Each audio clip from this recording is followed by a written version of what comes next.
इसके पहले डॉक्टर्स की प्रेस कॉन्फ्रेंस शुरू हो चुकी है, हम सीधे उसका रुख करेंगे। गले में खराश, बॉडी एक्स टाइप की इंफेक्शन ही होती है। इसमें ना ऑक्सीजन की जरूरत पड़ती है, ना रेमडेसिविर की जरूरत पड़ती है, ना ज्यादा दवाइयों की जरूरत पड़ती है। बुखार की आप गोली लें, जुकाम नजले की दवाई लें, अपने घरेलू नुस्खे करें, भाप लें, योगा करें, इसी से आप ठीक हो जाएंगे। और आपको ना ऑक्सीजन घर में रखने की जरूरत है, ना रेमडेसिविर इंजेक्शन रखने की जरूरत है, और आप आराम से हफ्ते 10 दिन में ठीक हो जाएंगे। हाँ, 10 से 15% ऐसे लोग हैं जिनमें सिवियर इन्फेक्शन हो सकती है, और उन लोगों में ऑक्सीजन और दवाइयों की जरूरत पड़ सकती है, जिसमें स्टेरॉइड्स भी हैं, रेमडेसिविर भी है, कभी कभी हम प्लाज्मा भी देते हैं। और 5% से कम ऐसे मरीज होते हैं जिनको ज्यादा तेज दवाई देने की या वेंटिलेटर की जरूरत पड़ सकती है। तो आंकड़े अगर हम देखें तो इससे ये बात साबित होती है कि हमें कोई घबराने वाली जरूरत नहीं है, पैनिक की जरूरत नहीं है। और अगर हम सब के सब अगर ये देखें कि हमारी रिपोर्ट पॉजिटिव आ गई और हम एकदम एडमिट हो जाएं या एकदम ऑक्सीजन शुरू कर दें, तो ये बहुत गलत धारणा है और इससे अननेसेसरी ऑक्सीजन की शॉर्टेज हो जाएगी। इसलिए सबसे पहले तो मैं यही कहना चाहूंगा कि हम ये समझें कि ये माइल्ड बीमारी है, सिर्फ 10 से 15% में सिवियर हो सकती है। दूसरी चीज ये समझना चाहिए कि जो हम बात करते हैं इंजेक्शन की, रेमडेसिविर की, वो इंजेक्शन जो है, अगर हम WHO की ट्रायल की बात करें, सॉलिडारिटी ट्रायल ने, वो एक नेगेटिव स्टडी थी। उस ट्रायल ने ये शो किया कि रेमडेसिविर से ना आपकी जान बचती है, ना आपकी हॉस्पिटल स्टे कम होती है। यूएस के एक स्टडी ने ये शो किया था कि अगर रेमडेसिविर हम मॉडरेट टू सीवियर पेशेंट में, मॉडरेट टू सीवियर, माइल्ड में किसी ने नहीं दिया है, मॉडरेट टू सीवियर में दें तो हॉस्पिटल स्टे कुछ हद तक कम हो जाता है। इसलिए जो स्टेबल पेशेंट्स हैं, जो घर पे हैं, जिनकी ऑक्सीजन सैचुरेशन 94 से अबव है, इन लोगों को की कोई जरूरत नहीं है। और रेमडेसिविर अगर आप लेंगे तो उससे नुकसान ज्यादा हो सकता है, फायदा कम होगा।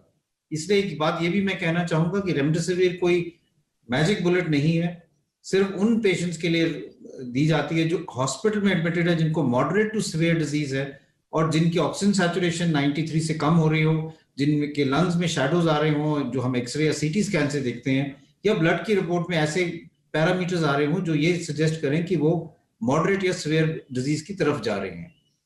तो ये एक बात समझना बहुत जरूरी है। दूसरी चीज है कि कई लोग ये सोचते हैं कि अगर मेरी सैचुरेशन कल 98 थी और आज 97 हो गई तो आस्ता आस्ता मेरी सैचुरेशन गिरने लग रही है और मैं ऑक्सीजन लगाना शुरू कर देता हूं। हमें ये समझना चाहिए कि ऑक्सीजन जो हम देखते हैं ब्लड में, चाहे आपकी सैचुरेशन 94 हो, चाहे 98 हो, चाहे 99 हो, ब्लड में जो ऑक्सीजन है वो लगभग उतनी ही रहती है। क्योंकि जो हम फिजियोलॉजी में बात करते हैं कि एक ऑक्सीजन डिसोसिएशन कर्व, वो आपकी सैचुरेशन जब 90 से ऊपर होती है तो कर्व एकदम फ्लैट होता है। इसका मतलब आप अपनी सैचुरेशन और बढ़ाने से आपके खून में ऑक्सीजन ज्यादा नहीं बढ़ती। इसलिए अगर आपकी सैचुरेशन 95, 94, 97 है, ऑक्सीजन की कोई जरूरत नहीं है। अगर आपको लगे कि सांस की तकलीफ है, चेस्ट में कंस्ट्रिक्शन हो रही है, तो डीप ब्रीदिंग एक्सरसाइज करें, पेट के बल लेट सकते हैं, उससे भी आपकी सैचुरेशन बढ़ जाएगी। लेकिन पैनिक करने की कोई जरूरत नहीं है और एकदम ऑक्सीजन लगाने की जरूरत नहीं है। इससे आप ऑक्सीजन की जो सप्लाई है उसको कम करेंगे, और जब आपको ऑक्सीजन की जरूरत नहीं है और ऑक्सीजन आप लगाएंगे तो किसी व्यक्ति जिसको ऑक्सीजन की जरूरत है उसको आप ऑक्सीजन डिनाई कर रहे हो और उसके लिए वो लाइफ सेविंग हो सकती है। तो इसलिए मैं ये भी कहना चाहूंगा कि ऑक्सीजन का मिसयूज ना करें, रेमडेसिविर का मिसयूज ना करें, पैनिक ना करें। मेजॉरिटी ऑफ पेशेंट्स जो हैं वो घर पे अपने आप को आइसोलेट करके ठीक हो सकते हैं, हॉस्पिटल आने की जरूरत नहीं है। अगर हम होम आइसोलेशन ठीक से करेंगे, अपने डॉक्टर से संपर्क करके अपने आप को मॉनिटर करेंगे, वार्निंग साइंस की तरफ ध्यान देंगे, तो हॉस्पिटल्स की भीड़ भी कम होगी। जिन लोगों को बेड की जरूरत है उनको बेड मिलेगा और उनकी पूरी तरह से इलाज हो पाएगा।